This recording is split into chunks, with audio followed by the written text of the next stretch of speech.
कृषी उत्पन्न बाजार समितीच्या मांजरी उपबाजारात खोतीदारांच्या अटी शर्ती मान्य करत खोतीदार व्यापाऱ्यांना प्रवेश देण्याचे प्रशासनाने मान्य केले। खोतीदारांच्या मागण्या मान्य झाल्याने बाळासाहेब भिसे यांनी आमरण उपोषण मागे घेतले। रयत शेतकरी संघटनेने आत्मदहन आंदोलन स्थगित केले आणि विजयी जल्लोष करण्यात आला। मांजरी उपबाजारात ठेकेदार व्यापाऱ्यांना मज्जाव केल्याने गेल्या 8 दिवसांपासून बाळासाहेब भिसे यांनी आमरण उपोषण सुरू केले होते, तर रयत शेतकरी संघटनेने आत्मदहन आंदोलन आयोजित केले होते। संचालक मंडळाने निर्णय घेऊन उपोषण मागे घेण्याची विनंती सचिव राजाराम धोंडकर यांनी केली। खोतीदार व्यापाऱ्यांच्या सर्व मागण्या मान्य झाल्याने आंदोलन स्थगित करण्यात आले, तसेच उपोषण आंदोलन मागे घेण्यात आले। यावेळी कृषी उत्पन्न बाजार समितीचे सचिव राजाराम धोंडकर, विभाग प्रमुख किरण घुले, रयत शेतकरी संघटनेचे महाराष्ट्र अध्यक्ष ॲडव्होकेट रवी प्रकाश देशमुख, सरचिटणीस अंकुश हंबीर, उपाध्यक्ष रामदास कोतवाल, उपाध्यक्ष हेमंत चौधरी, उत्तर महाराष्ट्र युवा अध्यक्ष अजय सावंत, पश्चिम महाराष्ट्राचे कायदे सल्लागार बबनराव गायकवाड, पुणे जिल्हा उपाध्यक्ष संतोष महाडिक, सरचिटणीस तानाजी महाडिक, पुणे जिल्हा अध्यक्ष कल्पनाताई गव्हाणे, कार्याध्यक्ष अश्विनी कुंजीर, सरचिटणीस माधुरी वडघुले, हवेली संपर्क प्रमुख प्रियांका अतकिरे, हर्षवर्धन देशमुख, माजी नगरसेवक मारुती आबा तुपे, काँग्रेसचे ओबीसी शहराध्यक्ष प्रशांत सुरसे, जीवन जाधव, राष्ट्रवादी काँग्रेस हडपसर अध्यक्ष डॉक्टर शंतनू जगदाळे, माजी सरपंच सचिन तुपे, उपसरपंच गोकुळ तामाणे, पुरुषोत्तम कुंजीर यांच्यासह सर्व खोतीदार शेतकरी मोठ्या संख्येने उपस्थित होते। गेल्या 8 दिवसांपासून भिसे यांचे उपोषण आंदोलन सुरू होते। संचालक मंडळाने काही अटी टाकून खोतीदारांना परवानगी दिली होती, मात्र अटी जाचक असल्याने खोतीदारांनी त्यास विरोध केला। चर्चेतून खोतीदारांच्या अटी मान्य केल्या आणि त्यांना मांजरी उपबाजारात परवानगी दिली। याचे पत्र सचिव राजाराम धोंडकर यांनी दिल्यानंतर त्यांच्याच हस्ते ज्यूस पिऊन बाळासाहेब भिसे यांनी उपोषण आंदोलन मागे घेतले। यावेळी बाळासाहेब भिसे यांनी सर्व राजकीय पक्षाचे पदाधिकारी, शेतकरी संघटना आणि पाठिंबा दिलेल्या सामाजिक संस्थांचे आभार मानले। एकीकडे बाजार समितीचे सचिव आंदोलकांशी वाटाघाटी करत असताना संचालक सुदर्शन चौधरी इतर शेतकरी व्यापाऱ्यांना घेऊन मार्केटमध्ये घोषणा देऊन वातावरण दूषित करत होते। खोतीदारांना प्रवेश देताना त्यांना मार्केटमध्ये सुविधा आणि संरक्षण देण्याचे काम केले जाईल, असे सचिव श्री धोंडकर यांनी सांगितले। आंदोलनास मनोज जरांगे पाटील यांचा पाठिंबा। गेल्या 8 दिवस आमरण उपोषण सुरू केलेल्या बाळासाहेब भिसे यांना मनोज जरांगे पाटील यांनी देखील दूरध्वनीवरून पाठिंबा दिला। तसेच विविध राजकीय पक्षाचे नेते, माजी आमदार, पदाधिकारी आणि सामाजिक संस्थांनी भेटून पाठिंबा दिला होता। आंदोलनाची व्याप्ती लक्षात घेता संचालक मंडळाने निर्णय घेऊन खोतीदारांना परवानगी दिली, त्यामुळे अहिंसेच्या मार्गाने भिसे यांनी केलेल्या आंदोलनाचा विजय झाला। कशा पद्धतीने परवानगी देण्यात आलेली आहे? मुळात हा निर्णय जो संचालक मंडळाने खोतीदार व्यवसाय बंद करण्याचा जो घेतलेला होता, तो काही शेतकऱ्यांच्या अडचणीमुळे तो घेतलेला होता। तो निर्णय साधारणतः 3 ते 4 महिने चालल्यानंतर तालुक्यातील किंवा शेजारील तालुक्यातील काही शेतकऱ्यांचा माल जे शेतकरी खोतेदारांना विक्री करतात, त्या मालाच्या विक्रीमध्ये अडचण निर्माण झालेली होती। त्यामुळे त्याही शेतकऱ्यांचा बाजार समिती संचालक मंडळापुढे आग्रह होता की खोतेदारांना तुम्ही व्यवसाय करायला परवानगी द्या। आणि त्यानंतर संचालक मंडळाची मीटिंग होऊन काही नियम अटी घालून खोतेदारांना व्यवसाय करण्यास परवानगी दिली आहे। आता नियम अटी म्हणाल तुम्ही तर यांच्यावर एवढं बंधन का? तर याच्यामध्ये देखील बाजार समितीचा किंवा प्रशासनाचा, संचालक मंडळाचा हेतू हा फक्त शेतकऱ्यांचं संरक्षण, त्यांना होणारी मदत या गोष्टीतून नियम अटी घातलेल्या आहेत की ज्या नियम अटी खोतेदारांनी सुद्धा उत्स्फूर्तपणे मान्य केलेले आहे।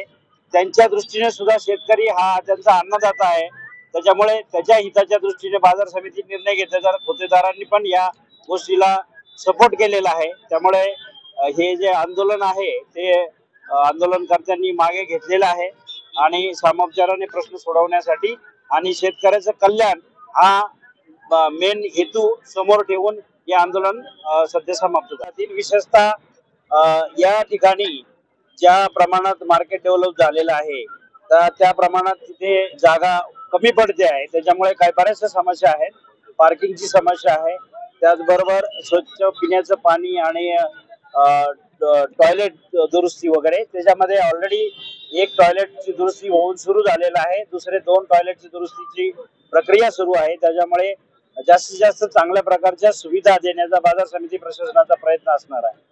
हा जो निर्णय आहे, ज्या नियम अटीच्या आधारे खोतीदारांना परवानगी देण्यात आलेली आहे. तर त्याप्रमाणे बाजार चालण्यासाठीची जी काही उपाययोजना आहे ती बाजार समिती प्रशासनाची जबाबदारी असणार आहे. त्यामुळे तो जो निर्णय झाला त्याप्रमाणे त्याच्यात पुढे व्यत्यय आला तर बाजार समिती प्रशासन त्याच्यावर योग्य ती आवश्यक ती कारवाई करेल. थँक्यू. खोतीदार शेतकऱ्यांवरती मांजरी उपबाजार आवारात बंदी केलेली होती. त्या बंदीचा निर्णय या ठिकाणी सचिव साहेबांच्या आणि मान्य संचालक मंडळाच्या माध्यमातून मला या ठिकाणी पोहोचलेला आहे आणि एक सन्मानाने त्या ठिकाणी आम्हाला पुन्हा आतमध्ये घेण्याचं मान्य झालेलं आहे. त्याबद्दल मी बाजार समितीचं मनापासून धन्यवाद व्यक्त करतो.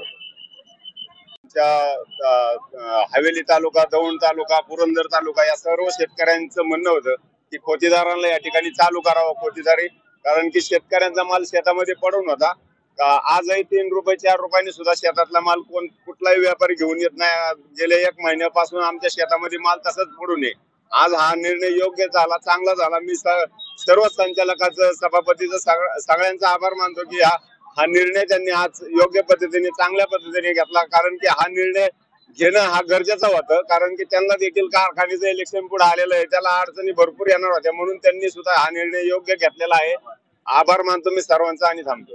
रयत शेतकरी संघटनेच्या माध्यमातून आम्ही आमच्या प्रदेश उपाध्यक्ष रामदास पातवान असेल, हेमंतराव चौधरी असेल, कल्पनाताई गव्हाणे असतील आणि या सर्वांनी जर शेतकऱ्यांचे जर मागण्या मान्य केल्या नाही तर आज खऱ्या अर्थाने आम्ही आत्मदहनाचा इशारा दिला होता. परंतु यांनी सर्वांनी, संचालक मंडळांनी आमच्या मागण्या मान्य केल्या. त्याबद्दल आम्ही त्यांचं धन्यवाद या ठिकाणी व्यक्त करतो आणि आम्ही आत्मदहनाचा जो कार्यक्रम होता तो आम्ही रद्द केला. बाळासाहेब भिसे यांचा संघर्ष हा फक्त खोतेदारांसाठी नव्हता, तर शेतकरी आणि सामान्य नागरिक सगळ्यांसाठी होता. या आंदोलनाला माननीय नगरसेवक आबा तुपे असतील, प्रशांत सुरसे असतील, सचिन दादा तुपे असतील, आम्ही सर्व कार्यकर्ते त्यांच्या पाठीशी होतो. कारण हा निर्णय होणं हा सगळ्या जनतेसाठी गरजेचा विषय होता आणि तो आज या ठिकाणी झालेला आहे. त्याबद्दल बाळासाहेबांचं आणि संचालक मंडळाचं आम्ही आभार मानतो आणि असे निर्णय घेताना सगळ्यांचा विचार करून निर्णय व्हावे अशी त्यांना विनंती. दिनांक 2/2/2024 आंदोलन करू असं आम्ही निवेदन दिलं. त्या आंदोलनाची दखल घेऊन आज सर्व संचालक मंडळांनी आणि सचिवांनी जे आमच्या ज्या जाचक अटी आहेत त्या मान्य करून सर्व पदाधिकाऱ्यांना जे आतमध्ये घेतलं त्याचं सर्वांचे मनापासून धन्यवाद करतो आणि आम्ही हे उपोषण मागे घेतो असं जाहीर करतो. पुण्याच्या पूर्व भागातील 1938 पासून ग्राहकांना गुणवत्ता व सेवेची हमी असलेले अग्रवाल स्वीट्स म्हणजे नुसती परंपरा नाही तर चोखंदळ खवयांसाठी मेजवानी आहे. स्वर्गीय मुन्नालाल अग्रवाल यांच्या प्रदीर्घ वारसा सांभाळत अग्रवाल कुटुंबियांनी स्वीट्समध्ये ग्राहकांची गरज ओळखून अस्सल तुपातील पदार्थ आणि तत्पर सेवेचा वारसा जपत फूड क्षेत्रात नावलौकिक मिळवला आहे. हडपसर, गाडीतळ व आकाशवाणी रविदर्शन येथील अग्रवाल स्वीट्सच्या शाखेला नक्की भेट द्या.